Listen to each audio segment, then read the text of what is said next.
What's going on, guys, and welcome to a new video. So today we're going to cover my one button Shockwave Totem Titan Warrior build. That's an absolute beast. This build can easily smash through tier 18 maps and all bosses with ease, and has excellent survivability along with really good clear speed, making this build an absolute powerhouse.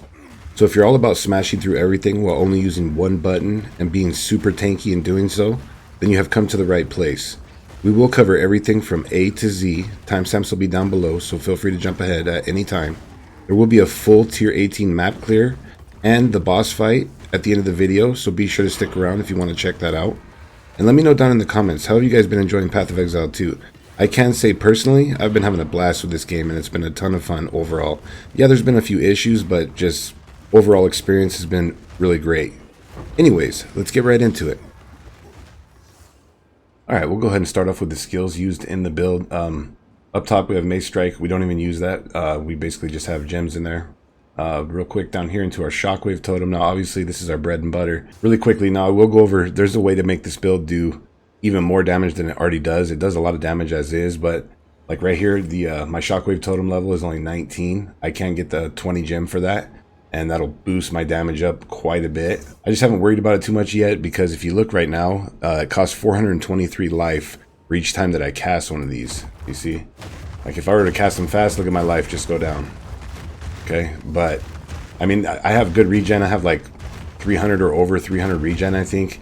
So it really, easily accommodates for that, but I will get that 20 gems soon, and it'll be boosting our damage quite a bit. Now, when it comes to boss fights and stuff like that, before we go into the links, really quickly, you want to change out magnified effect. We have this for mapping, so we have more area of effect. You want to switch that out with concentrated effect, and you'll get a lot more damage. So we'll go to 44k right there, and then when we switch it back down to 32, and that's per totem, obviously. Then when we have our totems up, we're doing pretty good damage with them, like 52k per totem, and they're pretty consistent. I mean, they hit hard. And then we also scale Armour Break by like a ton, so we're just doing a lot of damage with this build overall. Now into the gems, right here for the first support, we want to go with Brutality, huge damage boost. Martial Tempo for more speed, attack speed for our totems. Heavy Swing, and then Heft, both a lot of damage overall. And then Magnified Effect, like I said, this is for mapping, and then for bosses you switch out for Concentrated Effect. Now in map bosses, even tier 18, you don't have to switch that out. I mean, I would say more like the pinnacle bosses or tougher bosses, I would switch them out, but you can for map bosses if you want. It's all up to you. Now for mobility, we have Shield Charge, with Ingenuity for cooldown recovery. This just gets us zooming around the maps really quickly. Also for mobility, we have Leap Slam with Holy Descent. I basically just use this to hop over stuff when I need to. And then down here we have Time and Need for our persistent buff. This is basically going to be boosting our life every 10 seconds and removes curses and elemental ailments. Really strong. And then right here we have Cannibalism, 4% of life recovered on kill. Helps out to keep our life boosted. And then also Fast Forward, 30% less skill effect duration, making this proc more often. And then we use Overwhelming Presence, and this right here, enemies in your presence have 24% reduced stun threshold. And that's bringing their stun threshold down, so we're stunning them more often. But yeah, that's pretty much it. These are mobility. We basically just use our main skill pretty much all the time. That's like the only skill we have to use, other than like if we want to use mobility skills. Alright, now we'll go ahead and jump into the gear. Now, really quickly, you see right here I have 7 to level of all melee skills. The main damage that we're going to get for this build is going to be pluses to skills. So on your two-handed weapon right here, we do use Giant's Blood. You'll see that in the passive tree when we go over it. So we're able to use the two-handed mace right here. And then you get +7. You get up to +7 on here. So when it comes to your weapon, the main thing that you want to get is +7 to melee skills, and then gain life per enemy killed. That helps out quite a bit. You can get up to like, I think 70 or something like that. But other than that, all the other stats on your weapon do not help the totems whatsoever. Now they get all of our bonuses to damage, like in the tree and everywhere else, or like for instance like the attack speed right here on my gloves, they get that. But the actual bonuses to your weapon that grant your weapon damage, they don't actually inherit that. So don't worry about anything else other than the melee skills and then a life per enemy killed. And then in your sockets right here, you want to throw the chance to bleed. We have 30% right here. We have 7% on one of our jewels, giving us 37% chance to bleed. And actually that gives you quite a bit of damage. If you look right here, up into our slam, you know, bleed damage, we're getting like almost 5k to 9k per bleed anytime we inflict it. So that's adding a decent amount of damage on. So damage wise, I would say to put those up here. All right, into the gloves. With the totems, you want to try to get physical damage to attacks. That's like kind of important. Obviously attack speed is really important too, and the plus to melee skills is really important. Say melee skills first, attack speed, and then it's a toss-up, or actually it's a toss-up between attack speed and physical damage to attacks. They gain quite a bit of damage from that physical damage to attacks. So, you know, if you can get all three of those, but I'd say at very least try to get the melee skills, and then either or if you can get all three like I have, you know, that'd be awesome. And then, you know, obviously on here, try to get life and, you know, armor, cap whatever resistances you got to cap. When it comes to the rings, try to get, you know, cap your resistances off, get life. You know, we want to get strength anywhere we can because we are using Giant's Blood, and we're going to need to be stacking that strength up. As you can see right here, we have 430 strength, and I think that's like a little bit over on what I need to be able to run this right here. So yeah, on rings, physical damage, life, strength, resistances, you know, pretty much whatever you need. Same on this ring over here. As you can see right there, I have a lot of physical damage to attacks, strength. Try to get your chaos res, you know, you want to get that up too. We have I think around like 44 chaos res, if I'm not mistaken. Yeah, we have 44% chaos res. Really quickly, you can see our block chances at 71%. Now, right now we're level 89. Once we hit 90, I actually switched the passive tree around a little bit. So I took off a node. I had 74% block. Once I hit 90 and I, you know, get that 7% more block chance, we'll go back to 74% block. We got 65% on the armor, you know, capped off on our resistances, 3.5k life. We're showing 276 regen, but actually we have like over 300, maybe close to 400 with our everything up. Like when I cast a totem, we get more regen. As you can see right there, 347, and then we have regen from some other way. I forget exactly how, but that regen helps with the mana cost, or I'm sorry, the life cost of our skills. See how it just pops back up after we cast. So anyway, back into the gear though. For the gloves, like we talked about, just the physical damage to attacks, the melee skills. The rings, same thing, physical damage, you know, strength, resistances, you know, get whatever you need right there on the rings. And then into the body armor, you want to try to get as much armor as you possibly can. Obviously, that's going to be physical damage mitigation over here in our armor. So try to get, you know, actually, I'm going to go for probably try to get like a 1200 roll on the armor for this. And then, you know, more life. You can get like over 200 life, strength, whatever resistances you need. And then up here in the helmet, same thing, resistances, strength. I needed a little bit of intelligence, and that worked out with this. And also just try to get that high armor roll anywhere that you possibly can on any of your gear. Right here into the amulet. Now we're going to want to allocate Lay Siege. This gives us 1% increased damage per 1% chance to block.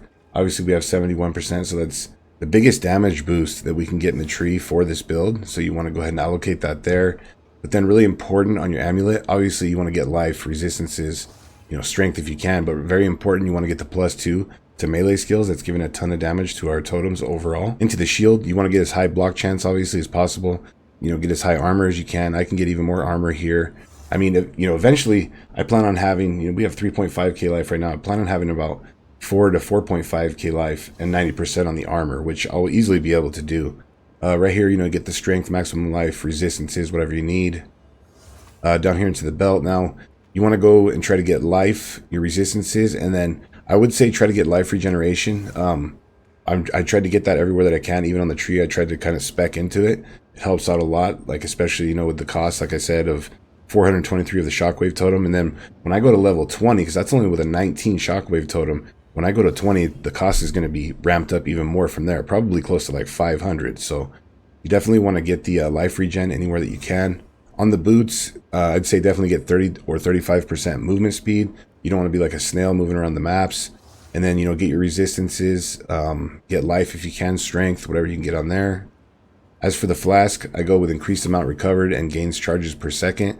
With the gains charges per second, I think you can get up to like 0.25, and that'd be optimal. And then for the charms right here, I run this for the extra chaos res, getting us closer to the cap. You can also run the one where, you know, you don't get frozen, but having your totems around, you don't really have to worry about getting frozen too often. I mean, they're going to protect you really even if you're frozen. All right, now into the passive tree. Really quickly right here, we're going to go to Colossal Capacity, Hulking Form. You definitely want to get that. I'd say get these first. And then come over here, get some life regen and maximum life. And then over here, get more armor. And then for the passive on the tree, we're going to run down here, get the life regen, grab this. We try to grab increased area of effect, you know, totem stuff like placement speed, damage, obviously, attack speed anywhere that we can. Around here we get a ton of attack speed, increased life regeneration right here, which helps out quite a bit. Down here we get, you know, more AoE and damage. We also want to be picking up strength for our Giant's Blood down here, so we can wield the two-handed mace. Over here we get more strength. You know, we have a bunch of good totem stuff over here. Really important over here, we get +1 to totems. And then we run down here because we get +1 to totems as well. And then, you know, we get a lot of damage on each of these small nodes, obviously, because of hulking form right here, 50% increased effect of the small passives. And then over here, we're going to get damage and more AoE. Right here, we take Resolute Technique. We're not worried about critical hits because we're not doing crit strikes really with our totems anyways. This makes it to where their hits can't be evaded, so we don't have to get accuracy, which is really nice. Right here, we get increased maximum life, a little bit of strength. Now, really quickly, also, we invest into Armour Break. We have like 200% Armour Break. We have increased break armor right here, all in here, which is awesome. And that helps to basically, like, for physical damage, that's almost like negative resistance for like elements, but that's for physical, if that makes any sense to you. So over here, we get a little bit of totem placement speed and attack speed, which goes to our totems. Damage and attack speed. Over here we take blood magic. Now we take blood magic obviously because we don't want to be messing with our mana. You know, we have high regen and high life pool, and then we can also use health pots. So when it comes to jewels, you want to try to get like block chance, you know, damage. Obviously this one has stun buildup. I could get a little bit better jewel right here. Right here we get 7% block chance. You want to get the life regeneration, melee damage your totems get, and then totem placement speed. I tried to get that on like all of the jewels that I could. Right here, you know, life regeneration, totem placement speed. The chance to inflict bleeding is not bad at all also. Right here, we get, you know, block chance, damage, totem placement speed, life regen. This is like a optimal jewel right here. Right here, same thing. Totem damage, attack damage, placement speed. Too bad we ain't got no life regen on that. And then also, guys, so we do get the increased block chance right here. I think that's all that we take on the tree other than right here also. I'm level 89 right now. Once you hit 90, or once I hit 90, the next thing I will get is this 7% right here. And with this 7%, that would put us up to 71% block chance. So we're almost at that cap of 75. But yeah, guys, that's pretty much it for the passive tree. If I missed anything in the guide, hit me up in the comments and I'll get back to you. I have no problem with that. If you have anything that maybe you would change or whatever, let me know.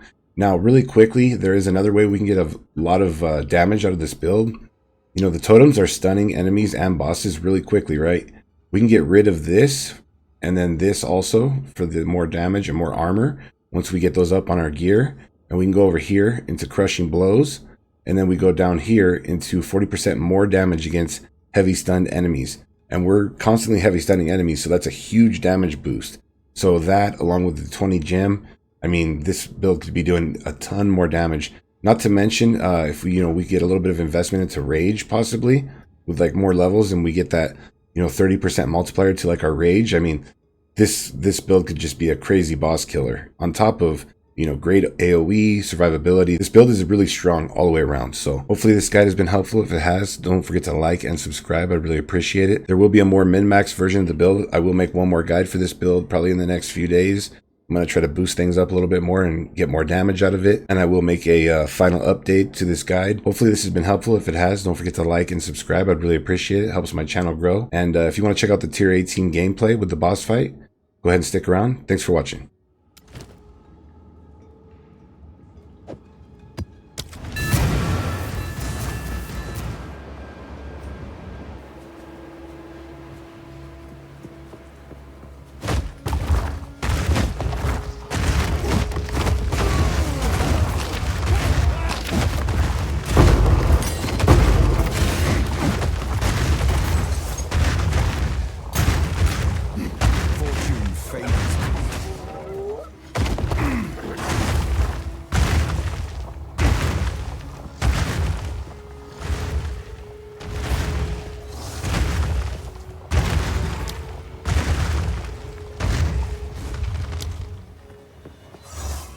Feel my wrath!